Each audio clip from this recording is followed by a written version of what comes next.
Seja microfone, né? É bom que a gente tem mais mobilidade, eu acho que fica mais legal. Meus irmãos, nós estamos na nossa caminhada bíblica e hoje nós estamos diante de Tessalonicenses, 1 Tessalonicenses. As crianças já saíram? Já podem ir. Então, junto com as nossas professoras e também facilitadoras do ministério, né? Então as crianças podem acompanhar, podem ir, que Deus abençoe tanto os adolescentes como as crianças. Temos aula para os dois grupos, podem ir lá com a Benilza e com a Raquel.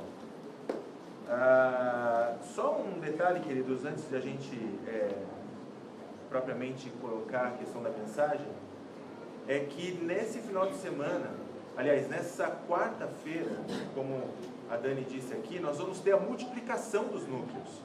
Então é um momento muito importante do núcleo familiar, porque é o último dia que nós estamos nos reunindo ali em grupo, e dali nós vamos multiplicar, conhecer as casas que vão hospedar os núcleos familiares, conhecer os facilitadores dos núcleos familiares.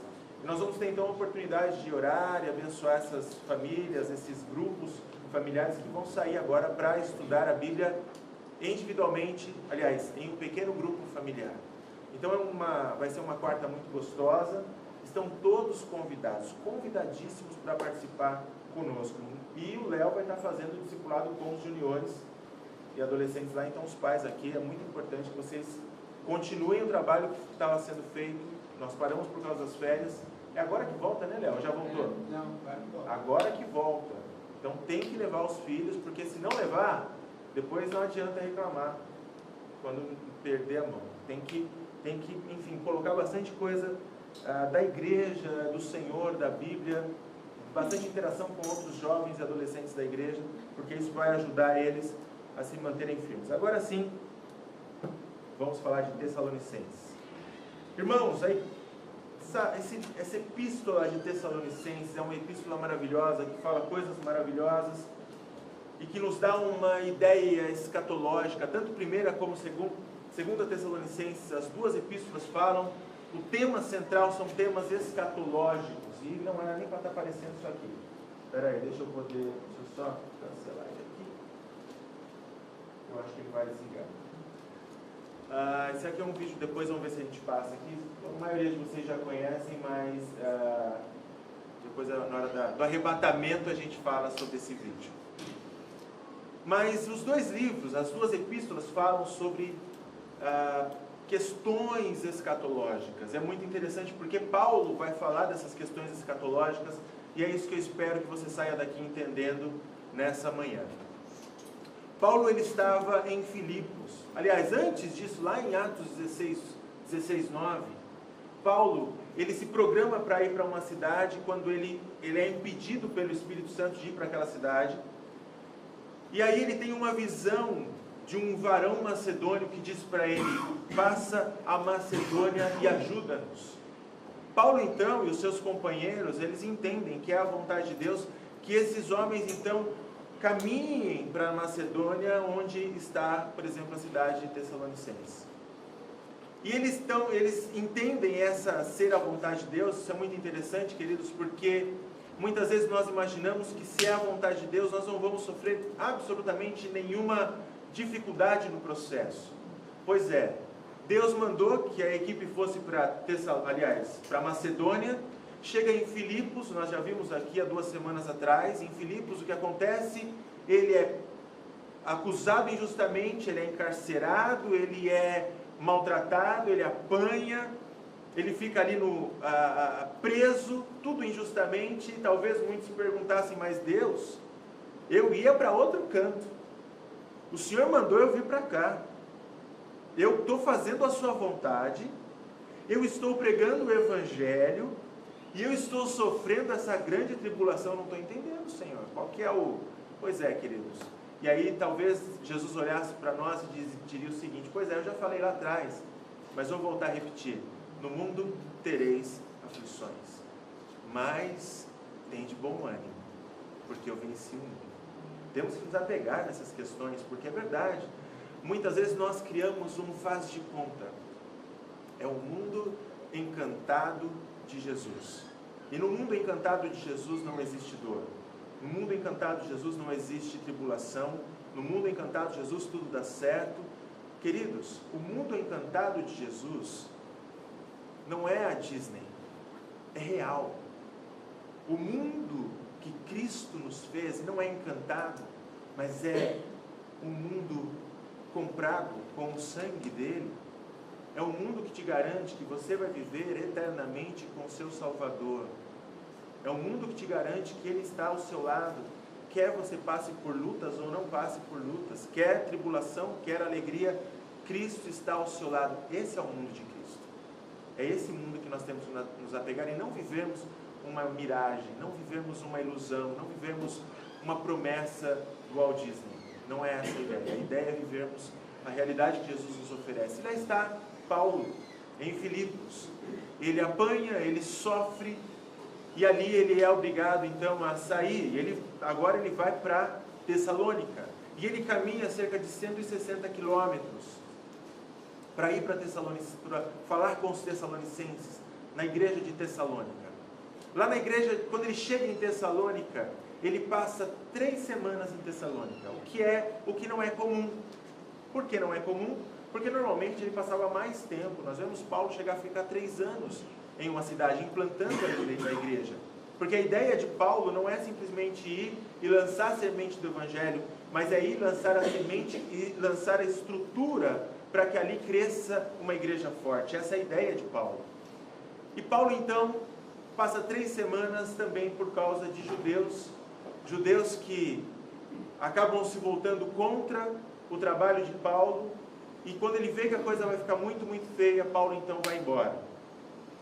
Mas Paulo manda depois Timóteo, porque existe um trabalho a ser feito na igreja de Tessalônica. Eles não podem simplesmente ouvir falar a respeito de Jesus, converter os seus corações a respeito de Jesus, e agora? Eles fazem o quê com essa informação, com essa novidade de vida que eles receberam? Que é uma novidade de vida que eles receberam. E aí, quando nós então olhamos o livro, a Epístola de Tessalonicenses, nós vamos ver que primeiro Paulo se apresenta mais uma vez, a saudação, não se apresenta mais a saudação a essa igreja que ele tem muita estima. Depois Paulo ele vai começar a combater aquilo que Timóteo passou para ele de relatório. Que quando depois, mais tarde, Timóteo passa o relatório do que está a igreja de Tessalônica, Timóteo passa algumas coisas, primeiro, que alegram Paulo. A igreja está crescendo, a igreja está caminhando, ótimo, maravilha, isso é uma bênção. Mas a igreja está passando por muita tribulação. E em meio a essa grande tribulação, muitas pessoas têm deixado de lado a santidade. Em meio à tribulação, muitas pessoas têm deixado de lado uma vida santa. Elas têm parado de trabalhar, Paulo.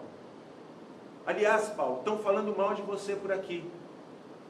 As pessoas que não estão, não concordam, enfim, tem muito charlatão nessas áreas. E eles estão dizendo que você é um deles. São os opositores do Evangelho. Eles estão dizendo o seguinte, Paulo, que você passou aqui por 3 semanas, ganhou uma oferta, já são 2 ofertas da igreja, e tudo que você queria era o dinheiro deles, Paulo, porque você foi embora, e você não voltou, quer dizer, veio aqui, falou do Evangelho, conquistou um grupo de pessoas, foi embora, por 3 semanas eles estão dizendo que você é mais um charlatão. Aliás, eles estão dizendo que Jesus já voltou, que o dia do Senhor já aconteceu, e por isso, Paulo, as pessoas estão parando até de trabalhar.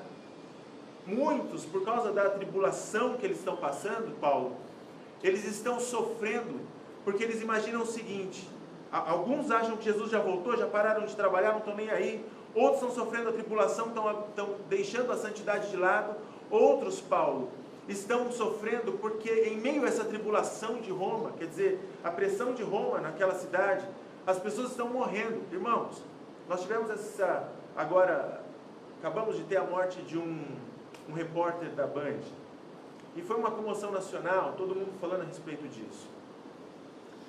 É interessante que quando alguém falece de uma forma assim terrível, trágica, normalmente isso nos incomoda. Imagina você, se essa notícia fosse mais comum do que você imaginasse, do que você tem notícia.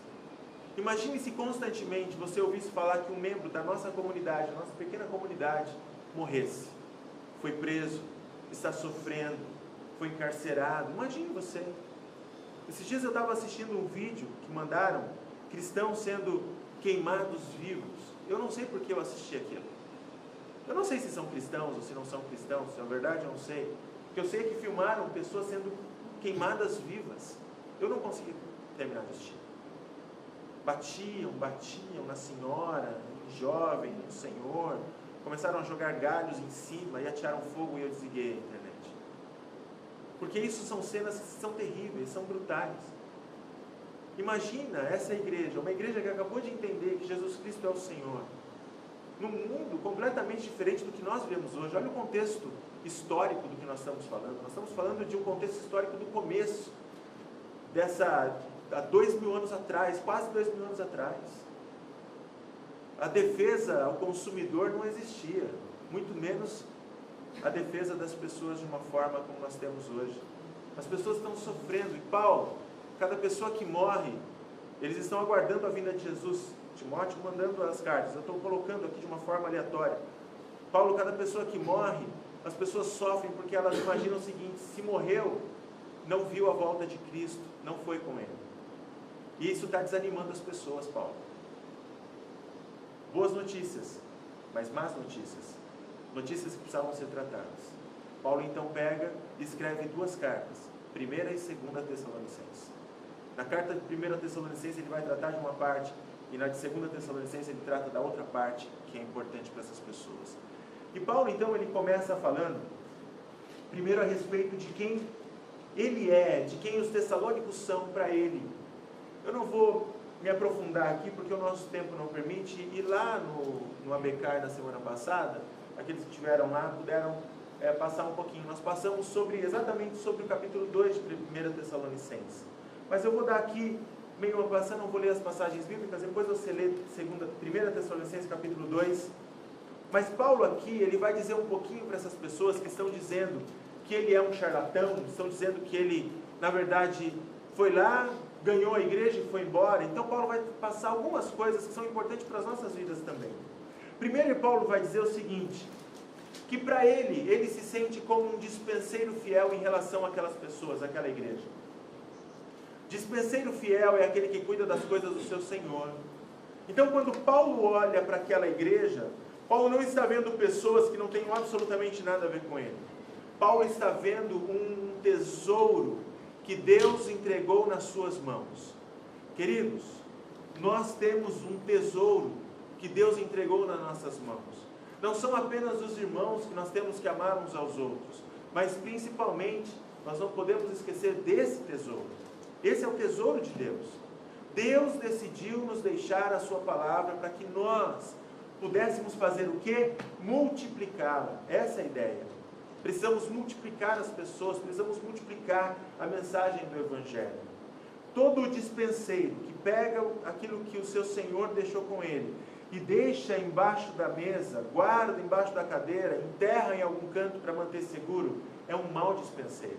O bom dispenseiro é aquele que conhece e reconhece a sua responsabilidade em relação à palavra que Deus nos deixou. Segunda coisa que Paulo fala é sobre amor. Ele ama a igreja de Tessalônica como uma mãe ama seus filhos. Interessante que a gente falou um pouquinho aqui, e todas essas coisas, elas dão muito certo com o discipulado. Então, mais uma vez, a Elisângela é a pessoa, se você quiser, fala com ela no final. Elisângela, ela vai encaminhar ela é a nossa secretária do discipulado, né, Elisângela? Porque no discipulado, primeiro, nós devemos ser fiéis à palavra de Deus. Fiel, dispenseiro dessa palavra. Nós ensinamos a palavra de Deus. Segundo, nós amamos o nosso discípulo e devemos amar como uma mãe ama os seus filhos. Interessante que muitas vezes, a gente chegou a falar lá no ABCAR, algumas pessoas que estão na liderança, ou mesmo um discipulador, ele diz, olha, é o seguinte, eu discipulo e eu ensino, mas eu não carrego ninguém nas costas não. Pois é. Uma mãe que ama os seus filhos, enquanto o filho é um bebê, jamais vai deixar de pegar o seu filho no colo e ter paciência com o seu filho, ter amor em relação ao seu filho. O discipulado nos ensina isso.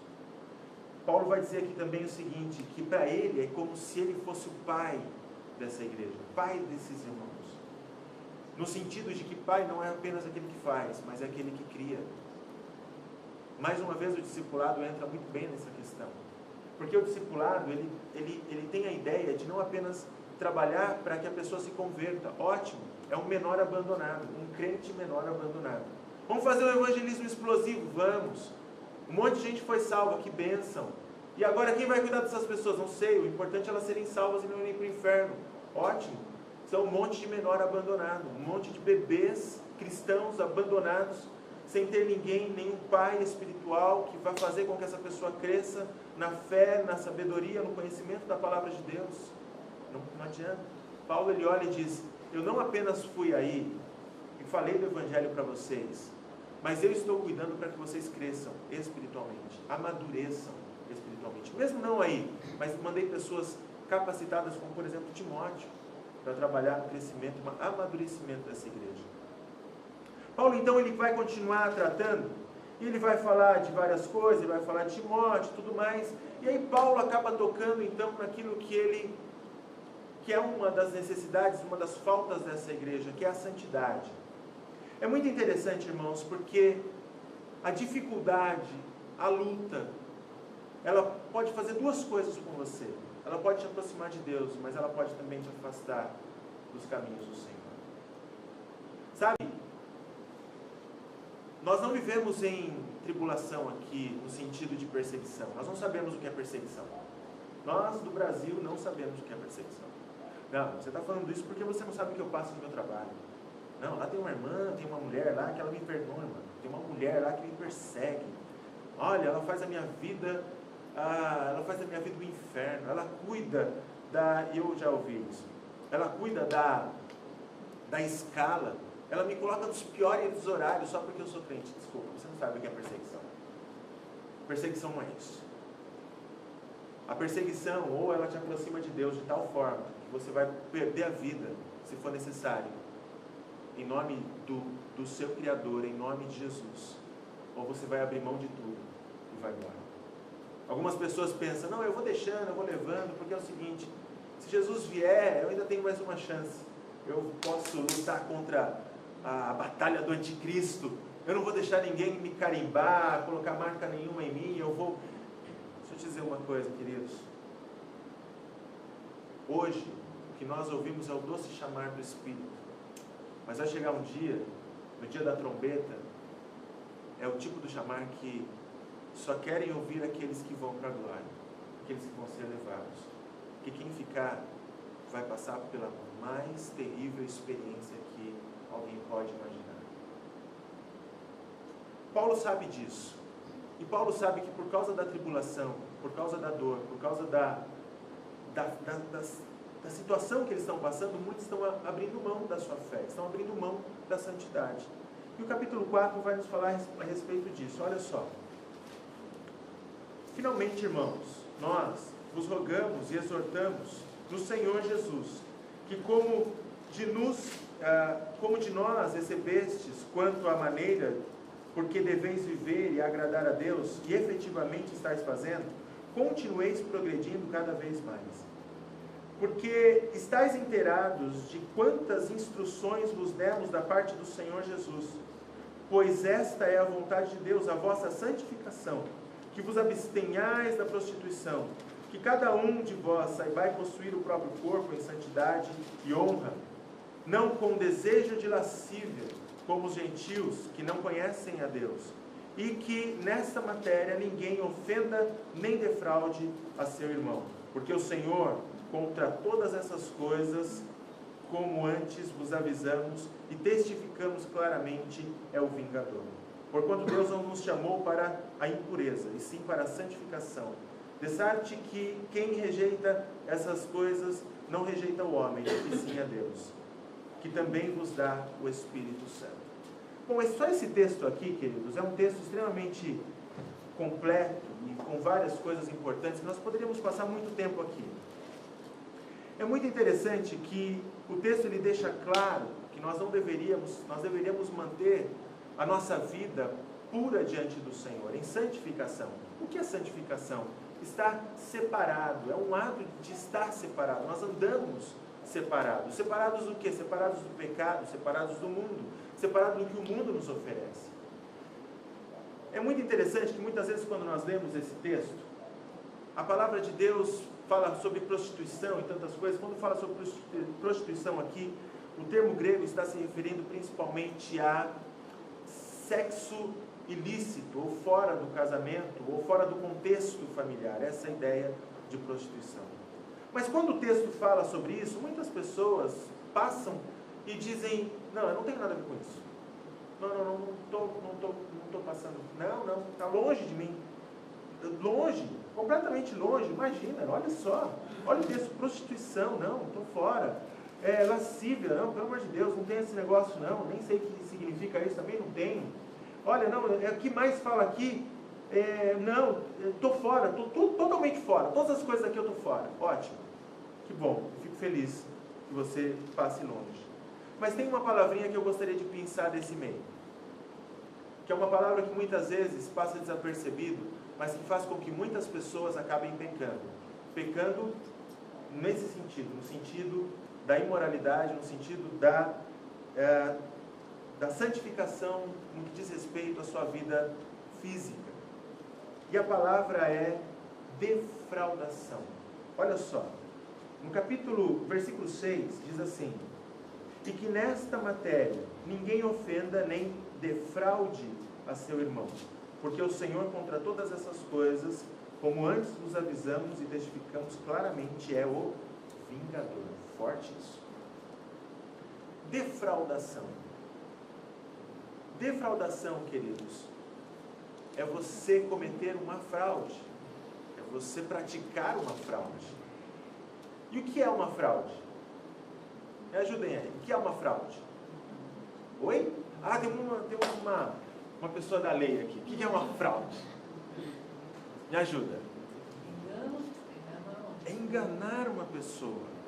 Quer dizer, eu te dar algo que eu te oferecer algo, eu te vender algo que eu não tenho para te entregar. É uma fraude, não é? Ótimo. Queridos, dentro desse contexto da vida sexual, dentro desse contexto da imoralidade e santidade, defraudação é você oferecer algo que você não pode, não tem como entregar no sentido sexual. Deixa eu ser um pouco mais claro para vocês. E eu vou agora separar um pouquinho. Vamos falar um pouco com as mulheres, depois a gente fala com os homens. Mulheres, qual o sentido do homem que mais chama a atenção dele para a lascívia, para o desejo em relação a uma mulher?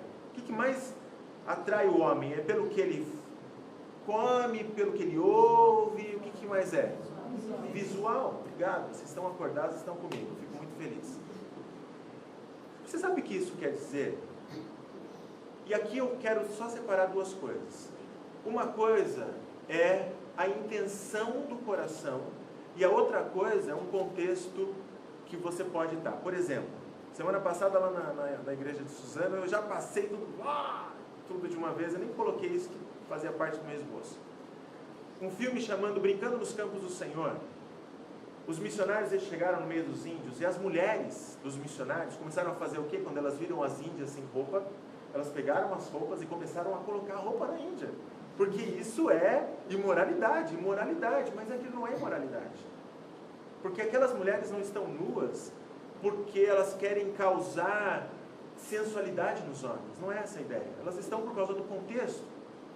Pois bem, a nossa sociedade, infelizmente, quando nós pensamos em roupa, na moda, olha para a moda, olha para os desfiles de moda na grande maioria. O que mais se explora? Apenas roupas de estilo, enfim, o que mais se explora, queridos, é a sensualidade. Porque a ideia é que muitas mulheres, elas acabam se vestindo não apenas por se vestir, não apenas por colocar uma, olha, ficou legal, bacana, essa camisa ficou legal, essa saia, enfim, ficou tudo jóia, mas muitas mulheres acabam sendo movidas a se vestir, graças a Deus eu não estou falando da igreja bíblica, aqui vocês todas mulheres são quase só falta a burca, graças a Deus, vocês estão todas abençoadas aqui. Mas quando nós olhamos para a sociedade, principalmente para jovens, as nossas jovens também são uma bênção daqui, diga-se de passagem, mais uma jovem aqui, graças a Deus. Mas quando nós olhamos para a sociedade, principalmente as jovens, a motivação de se vestir é uma motivação sensual. Quanto a saia menor, melhor, mas não é menor por causa do contexto social, é menor para causar sensualidade. Quanto mais apertado a calça, melhor. Mas por quê? Não é por causa das varizes, não é uma calça apertada para segurar varizes, é porque quer estimular a sensualidade. Qual é o grande problema nisso? O grande problema é que quando uma mulher estimula no seu modo de vestir, no tamanho do seu decote, no tamanho da sua roupa, com o intuito de ser sensual, quando ela olha no espelho e fala, arrasei. Se essa for a ideia, arrasar os corações, arrasar os olhos dos homens, acredite, cai inteiramente nessa passagem que se diz defraudação. Porque ela vai estar causando nos homens um sentimento ou um desejo que ela não pode e não quer retribuir. Defraudação. Contra essas coisas, o Senhor é um vingador. Não apenas isso. Também pessoas que querem conquistar, ser. Aí agora já vamos mesclar aqui, depois a gente vai para o homem. Vamos fazer um mix agora, homem e mulher. Existe no mundo, infelizmente, um grande jogo da sensualidade, da sedução. Parece que seduzir as pessoas nos dá a autoestima vai lá em cima. Eu me sinto mais bem, eu me sinto mais forte, eu me sinto mais bonito e tal, então todas essas coisas. Então existe um jogo de sedução. As pessoas, muitas pessoas, principalmente lá fora, nós como igreja temos que tomar cuidado para não cairmos nisso, mas principalmente lá fora, parece que constantemente querem seduzir alguém. Os homens de negócio querem seduzir as mulheres, os homens trabalhadores querem seduzir também, eles mexem com as mulheres na rua, eles olham mais do que deveriam, as mulheres, por contrapartida, provocam, porque elas querem ver uma liga de homens que são apaixonados por ela, assim como os homens querem ter mulheres apaixonadas por eles. E o que é que isso é diante de Deus? Defraudação. Porque se você não tem a intenção e muitos não é nem a questão da intenção, não podem, porque estão casados, enfim, ou já estão comprometidos, então, e você está seduzindo algo parecido, isso é defraudação. A Bíblia diz ofender, a Bíblia diz defraudar. Nós não podemos, porque nessa matéria Deus é o vingador. Mas não apenas isso, agora os homens. Muitos homens, acreditem, queridos, eu estou saindo até da questão um pouquinho do contexto aqui. O contexto fala sobre sexualidade.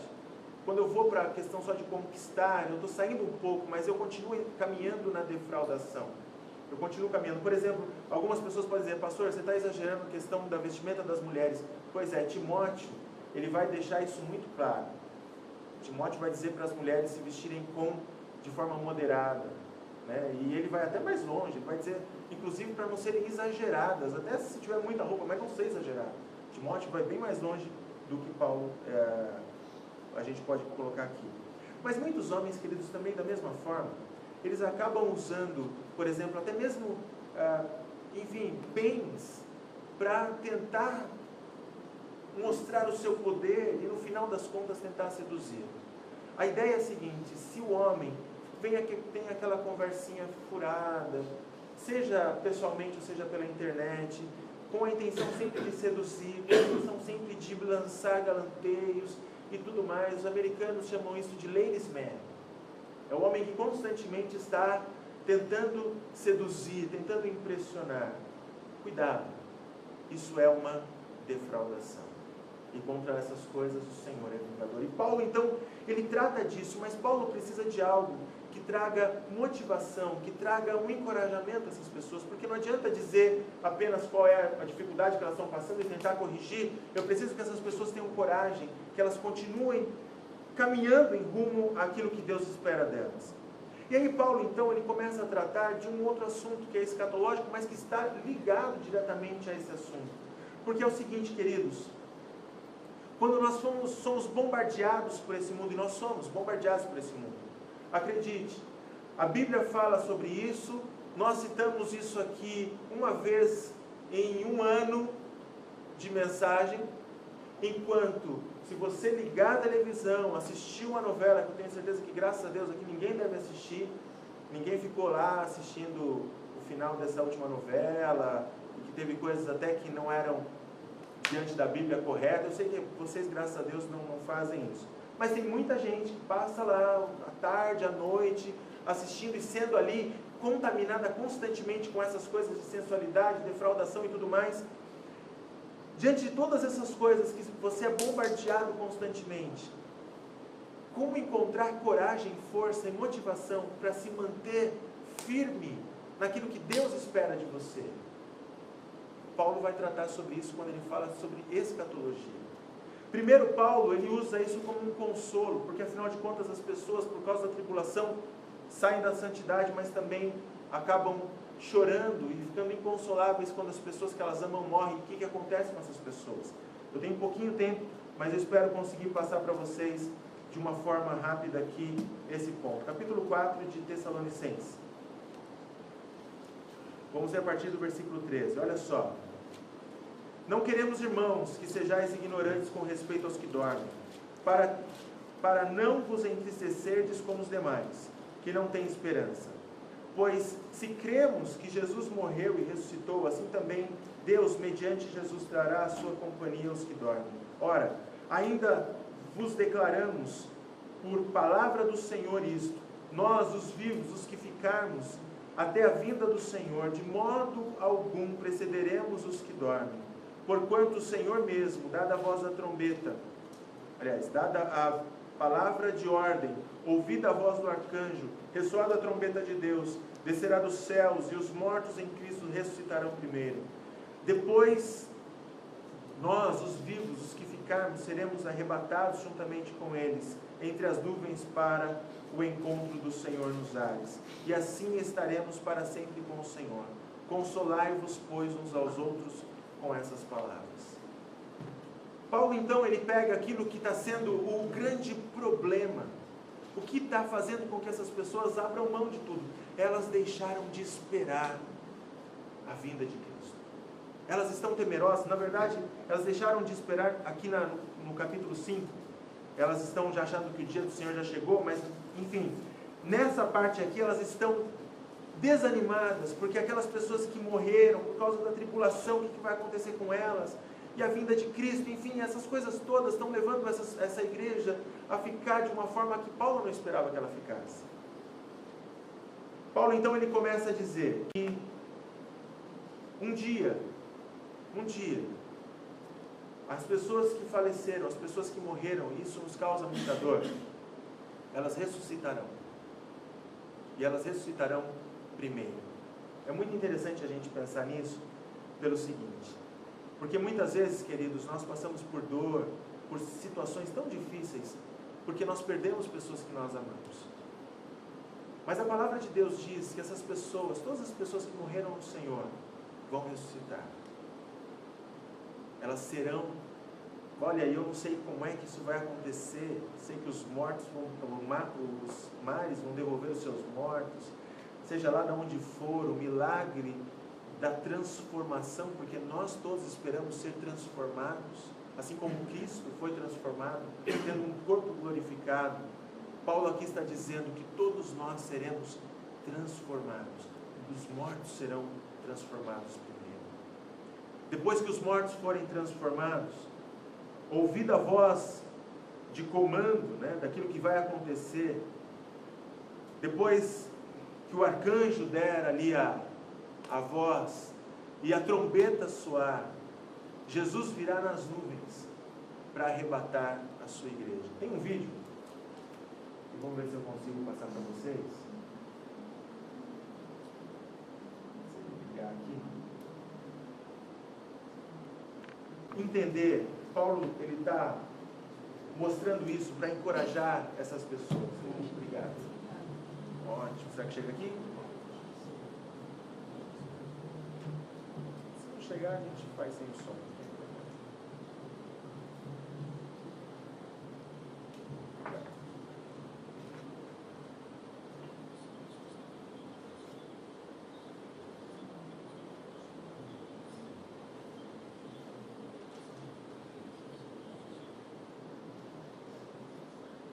Ok, não está saindo o som. Espera aí.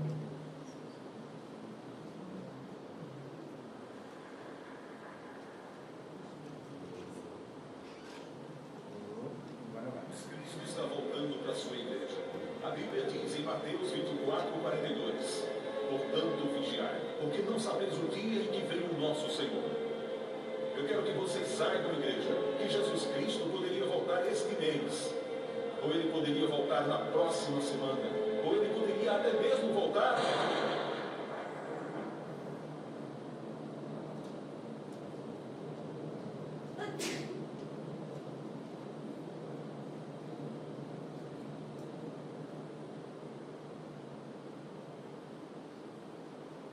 Sabe, queridos, quando Paulo ele explica sobre a volta de Cristo, ele está tentando duas coisas. Primeiro, trazer um consolo a essas pessoas. O consolo de que, se você perdeu alguém, essa pessoa será, um dia você estará com essa pessoa, em Cristo Jesus. A segunda coisa que Paulo está mostrando com essa passagem, também com a passagem do capítulo 5, que nós não temos tempo para explorar, é que nós precisamos encontrar encorajamento de lutarmos com toda a nossa força contra o desânimo que o mundo nos traz em relação à nossa fé e à nossa santidade. Jesus Cristo é a noiva, aliás, o noivo, e ele vem buscar a noiva. Um dia, esse noivo vai vir, apaixonado pela noiva, e ele vai vir nos encontrar, vai vir nos encontrar nos ares. E o dia que Jesus vier, a grande pergunta é, como a noiva vai estar vestida? Quando Paulo fala com os Tessalonicenses, Paulo está dizendo, olha, vocês precisam se manter santos, vocês precisam se manter separados, não simplesmente porque tem que fazer, mas vocês precisam fazer isso porque Deus espera isso de vocês. Vocês precisam fazer isso porque Deus espera encontrá-los em santificação. Porque um dia, queridos, e olha, pode ser daqui um mês, pode ser daqui uma semana, vai que dá certo de novo. Maranata. A questão é, estamos vestidos de santidade se o Senhor vier agora? Ou será que coisas bobas, como por exemplo a defraudação, tem manchado a nossa veste? São coisas bobas, tão ridículas, mas que mancham a nossa veste de santidade. Jesus virá. Outra vez aqui, Jesus virá. E todos juntos, em um só louvor, vamos poder dizer que Ele é o nosso Senhor. Mas como nós vamos ser encontrados?